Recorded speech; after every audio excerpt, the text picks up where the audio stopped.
It's Mrs. Davis here with your Patterns of Power grammar lesson for today. Happy Friday, right?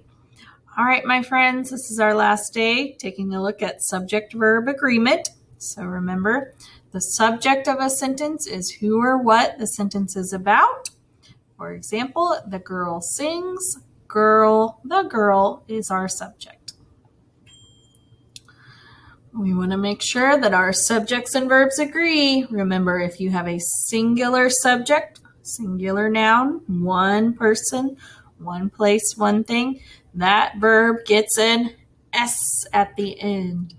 If we have a plural subject, plural, like two or three or more, then that verb, no S at the end. All right, my friends, we took a look at some of these yesterday, so Miss Davis is going to skip through a couple of them to get to where we stopped on number 7. All right, remember, our job is to see that our subject and verb agree, and if it does not agree, then we are going to rewrite the sentence correctly. So our sentence says, Ron jumped high. First, let's think about our subject. Is it singular or plural? Oh, our subject is Ron, right? Is there one Ron or more than one Ron? Just one. Singular subject. So what goes at the end of our verb? Very good. We need an S at the end. So no, right now those subject and verbs do not agree. And Miss Davis is going to practice her typing here. Ron, adding an S at the end of our verb, jumps high. Ron jumps high. Correct. All right, next. She climbs the ladder. Let's think about our subject first. That would be she, right? The girl we see. And if we have one girl, then our verb gets an S. And yes, I do see an S at the end of the verb. So yes, our subject and verb agrees. She climbs the ladder. Correct. We goes to recess. We goes to recess. First, let's think about our subject. We. Oh, is we singular or plural? Yeah, it's plural, right? We see 3 children. So we is plural.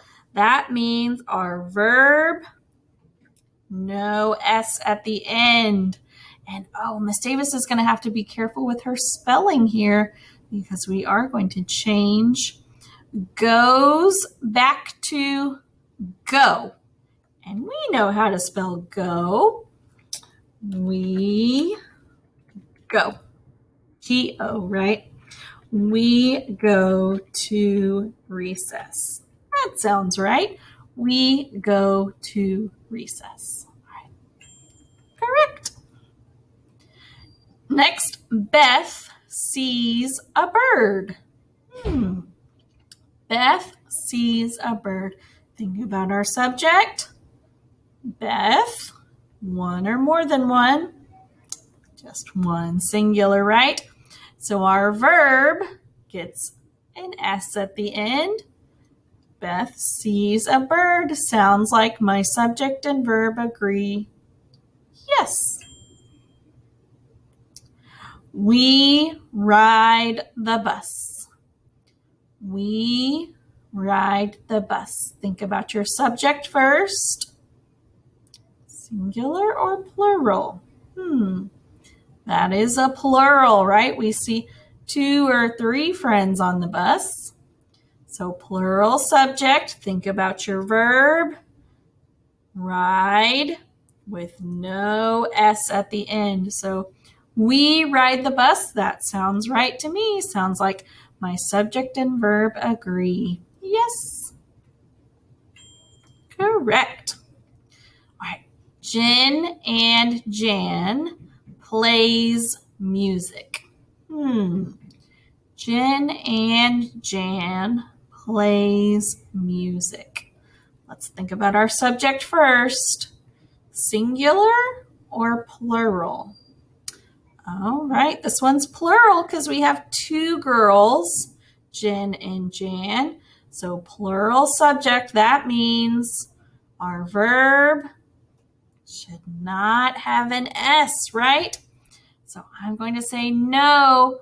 The subject and verb do not agree. And Miss Davis will rewrite the sentence. Jen and Jan. Now I'm going to put the verb with no S. Play music. Oops. And a period at the end. Correct. All right, last one, friends. The tiger dances. Well, first let's think about our subject. Is it singular or plural? Singular, right? One tiger. That means our verb gets an S at the end, and dances. I see S or ES in this case. So I'm going to say yes, my subject and verb agree. All right, my friends, we are going to stop there for today. Your job today is to look through your writing. I know everyone's been working really hard on your stories, whether you're writing a fairy tale story or a fall story or just a small moment. Go back through and reread your writing. Do the same thing. Stop and think. Does my sentence have a subject that is singular or plural? And does my verb agree? If it's a singular subject, my verb needs an S at the end. If it's a plural, then no S at the end of my verb. All right, friends, do a great job with your writing and make sure your subject and verb agree. Have a wonderful rest of your Friday and a great break for fall. See you after the break.